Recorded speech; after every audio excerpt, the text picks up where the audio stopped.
Good morning, Gasaholics. I'm Hot Rod Bob, and you've got Gas, the morning edition. Still coming to you from out on the road, and we are traveling all around the area. We're in Utah this week, and just got the news, and I'm sure most car people have already, if you're anywhere, it's on Facebook.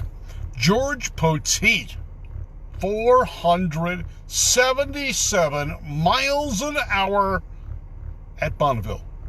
Piston powered. He did it. The Speed Demon. Now, that was the first run. They're going to have to make a backup run. He set a record yesterday at over 440 miles an hour. Somewhere, they found 37 more horsepower or miles per hour. And George Poteet goes on. Good morning, everybody. I'm Hot Rod Bob. You've got Gas, the morning edition. So George Poteet, always known for running exceptionally well and setting records, came back from a disastrous end of last week, put the motor back together. Kenny Duttweiler and the crew, and I understand that Doug Herbert and a couple of other top fuel guys are hanging around that pit today. Yeah, Larry, Doug Herbert, maybe that was the influence. They had some insights. Right. Well, Doug and them are out there, and Poteet set a record yesterday, just the other day, going over 440 miles an hour this morning. Stepped it up. It was 82 degrees in the salt. He ran 477 miles an hour at the 4 mile mark. An amazing run for a piston-powered vehicle. The fastest run of a piston-powered vehicle. Now, we know Craig Breedlove is going over 600 miles an hour. So there's a long way to go on that, but that was a jet-powered machine. Today, Poteet does it on 8 cylinders. I think he just runs a single engine. But we'll find out more about that. The Speed Demon, an amazing car. He's also got the Blowfish, a Barracuda with a 4-cylinder that holds many records as well. So the salt is hot. A lot of records being run, a lot of runs being made. It was down on the total number of cars and participants, but they made up for it in excellent runs throughout the week. And they're going to be before the conclusion of the racing. Now, they had some wind come through the other day, and I saw some posts from friends that lost their canopies and other things in the windstorm. They changed the course, and it's moving. Cars are going great. All right, that's part of what we're going to talk about today. Now, I'm on the road. I'm not as organized as normal, if there is such a thing as normal or organized for me. But one of the other things that came up today, and it's also racing related, is the hobby of slot car racing. Now, I know it's a far cry from Bonneville and 477 miles an hour, but as many of you know, slot car racing is a passion of mine, and I have a number of slot cars. Good morning, Richard. How are you doing this morning? And Monique, good morning. Roger Lee, how you doing? Well, slot cars are fun, and I've been doing or racing slot cars on commercial tracks since I was about 13 years old. I had my own home track, a little Eldon set, when I was 11, and that spawned a slot car tracks over the years. Right now, still in the box, I've probably got 5 slot car sets and enough track to build a huge, say 10 by 30 foot track. I'm going to put that together someday. It's one of those things. But slot car racing isn't what it used to be.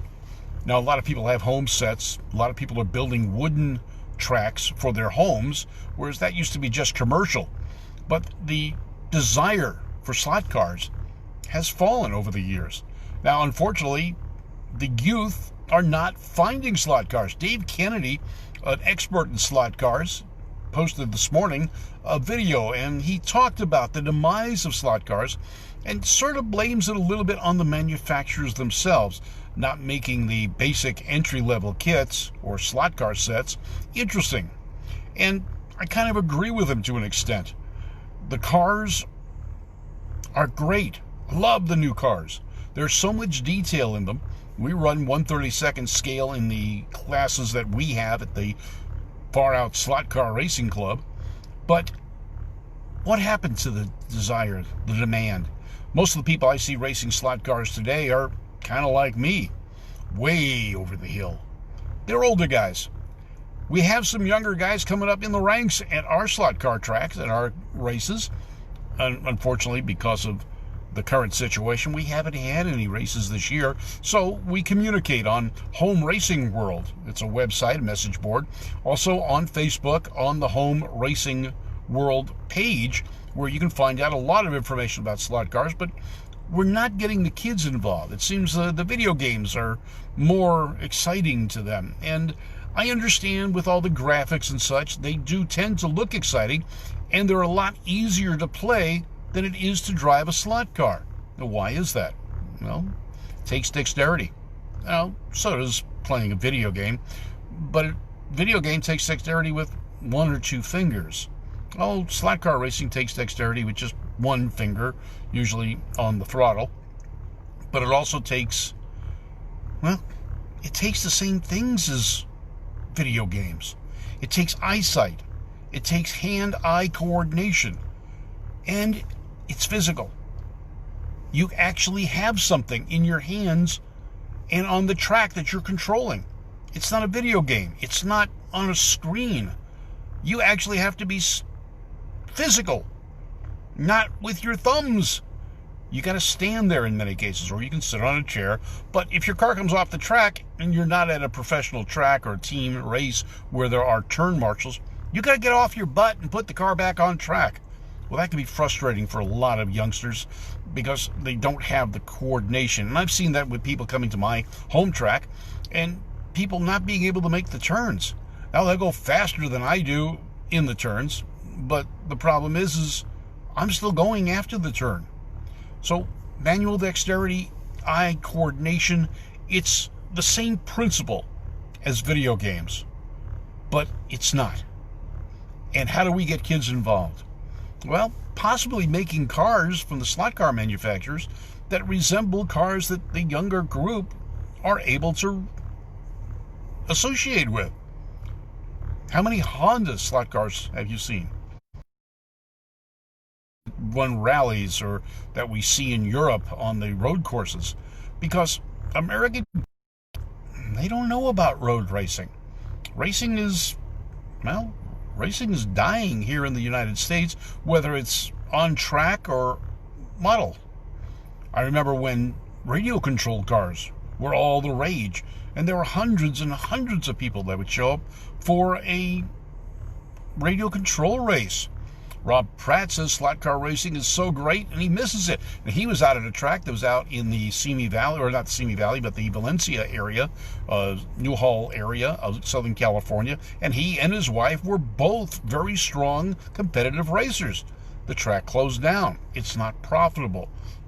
The cost of operating a commercial slot car track is great, and the return on investment is minimal. So what's happened? The commercial tracks have gone away. There was one in the Ventura area. There were two, actually, and one of my friends had one of those tracks, but he went on the road, started building tracks for other people, closed down his shop. Again, it wasn't profitable. You couldn't get people to come in there. Yes, Marlon, I have the AC on, and I'm sitting in the car. But slot car racing is fun. It's a kick.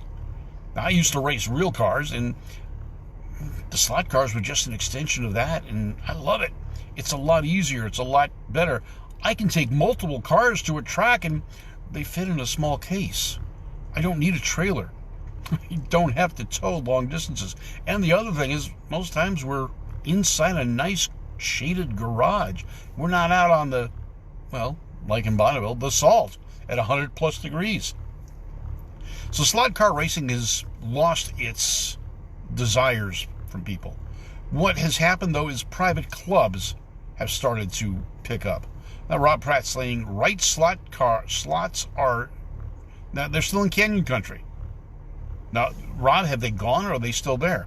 There was a track also in Palmdale, and I believe the same people started both tracks, but one was sold off to someone else. There's no commercial tracks really in the Southern California area except Buena Park, California, where that track has been there for decades upon decades. And I've been lucky enough to race there a few times. And, well, my fault. often. I lived just a couple of miles from there for a couple of years and didn't take advantage of the situation. But I do have my cars for that track and any wood track, and I could go racing again there. But for me now, it's a 3-hour drive, and that just isn't going to make it. Now, there is a track down in the San Diego area, yeah, and they're running on a regular basis. They're not running a wood track. They're running a plastic track. Now, which you can do your own track, and it's much more affordable. I have Carrera track, which I personally like because the rails are stainless steel. They take less maintenance. The track is wider.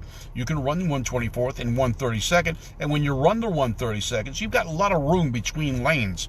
You're not bumping as much. There's more race surface. However, it takes up more space, so the layout may tend to be a little bit smaller. But the variety of cars is amazing. I just got a new slot car, and the wife let me. I talked her into it. Well, actually, I ordered it. I had it delivered, and then I told her about it. But it is one of my favorite road race cars, and that was the Mirage Monzas. The Chevy Monza Mirages with the big box flares. Always loved the looks of that car. I just got one from my friends at Cincy Slots, and that's another great place to look at it. You can go online to Cincy Slots, check out their array of cars and such, and tracks. And one of the things I liked about Cincy Slots, besides the fact that the owner's such a great guy, we did a land speed record race there, I think 2 or 3 times. I went for one of them, set my cars as proxy cars another time. We had a track 275 feet. It was a scale Bonneville size track. I used my idea of tech and built a Superbird and a Daytona to run. Now, I used technology that I would assimilate with a regular race car. I smoothed out the belly of the car, making a smooth belly band, less air turbulence. I lowered the front of the car to get it down and create a barrier for wind to get stuck underneath. And I put a front spoiler to help cut the air and move the air around. I lowered the back end around as well, and I put in some air release holes in the back of the car to let the trapped air out. I added some weight too, making the car relatively heavy to keep it down on the track. It still wasn't enough. Now, my car did go 44 actual miles per hour and then went airborne. Now, I also did something else. In many cars, they tend to spin the tires and move around on the track. I fixed the front flag or guide so that the car wouldn't do that. That ended up not being a good design, because what it did do was it didn't allow the car to move and maintain itself on the track, and that was one of the reasons it kept coming out of the slot. Now, I gotta say, the guys tried to help. They added some magnets to keep it down. It didn't quite work. Hi, Sid Niece. What's up? In sunshine in North Carolina, hot rods are burning rubber. Well, that's cool. I guess they're hybrids then, burning gas, oil, and rubber. So slot cars can be fun. You can get a multitude of different body styles. I have a collection of vintage NASCAR from Carrera. I like the Carrera, and I like the Revell monogram stockers too. These cars are very detailed and reminiscent of the cars that ran in the 60s and early 70s, which is kind of my enthusiast era of the time. The cars that I got to see up close and personal firsthand at Riverside Raceway, which was my kind of home track at the time, and the place that I'd go for big racing, including sports car races with SCCA, and it was where I took my driver's school with Bob Bondurant's classes. So Riverside Raceway had an aura about it, and my friend Mike Smalley, and I've done a show specifically on his track, has replicated the Riverside Raceway in Carrera track, and it is an amazing scale track and fun to drive on as well with slot cars, and we hold our club races at his facility as well, which makes it even better and more fun. We've got other tracks. We've got about 9 or 10 tracks in our club, and we get about 20 to 25 people showing up. Good morning, Jeff. How you doing today? Hope everything in the UK is doing fine. Hope you get back here to the States soon and this all clears up for you. But slot car racing is fun.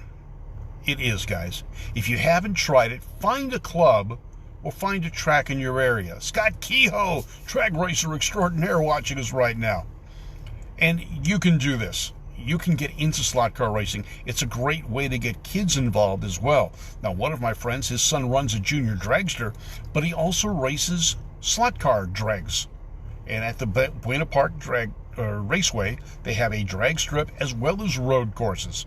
Jeff's doing great. He's following what's going on in Bonneville. We miss him here. He was going to be all set to run 300 miles this year, miles an hour, that is.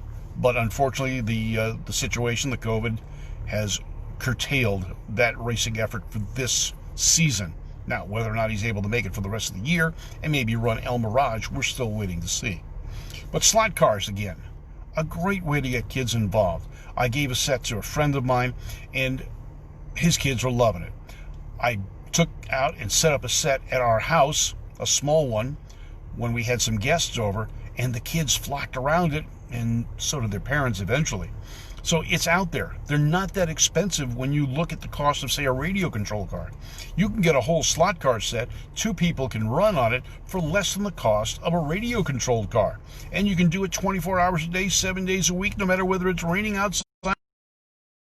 That's the way to do it. Roger Lee says, yes, the drop tongue, the floppy pan sidewinders in the 70s. Yes, you built a bunch of those. Got too much money to race. Yeah, it did. And that's what partly killed the original slot cars. The cost of building and driving those cars was expensive for the time. Now, I still have a couple of my cars from those days. I've got a Thingy.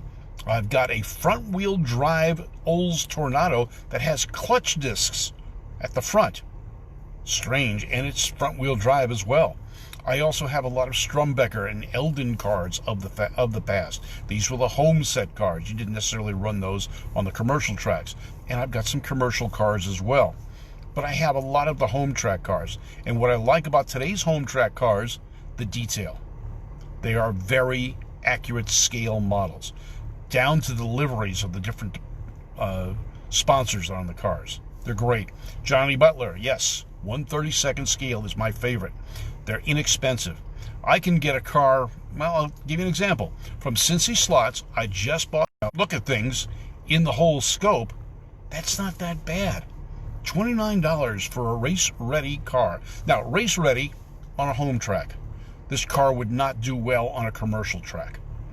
But on a home track, on the plastic tracks, they're fine. Can you get into this cheaply? Pretty much. I went online and found a digital Carrera set for $50. I found the digital set. It's great. Now, the digital set, I can run 4 people on 2 lanes. So I'm thinking on the new track that I'm going to build, I might go digital. More people, less lanes, takes up a smaller footprint. But anyway, that's my feelings. That's slot cars, that's racing, and that's gas for today. I'm Hot Rod Bob. You've got gas, the morning edition, brought to you by Service Tech. And Rob Pat, you ran 1/24 scale, and you ran them on the commercial wood tracks. I've got some of those, and that's what I ran as well.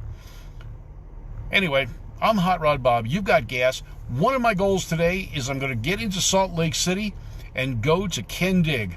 Yes, Ken Diggett. They've got their show on Motor Trend, and they build some great show quality hot rods and other things. We're going to go over to his shop today. It's just a couple of miles away from my stepdaughter's place, and we're going to take a look and see if we can talk to Dave Kendig or maybe Kev Dog, or maybe just see what the shop is like. They're not doing the tours any longer because of COVID, but their gift shop is open, and we're going to go take a look at it. I'll do a report on that later. I'm Hot Rod Bob. You've got gas, the morning edition. Thanks for tuning in. And don't forget, past gas and the evening gas are now on YouTube, along with our Two Tired Guys productions of talking about cars. And this week, we were talking to Rodney Allen Rippey. Now, for those of you who remember the early Jack in the Box commercials with Rodney chomping down on a jumbo jack, he's still around. He's a car guy, and we chatted with him just a couple of weeks ago. And that show just hit the airways. You can see it on radio.com and on our Two Tired Guys YouTube channel. I'm Hot Rod Bob. You've got gas, the morning edition. Take care, folks. We'll be talking to you again tomorrow.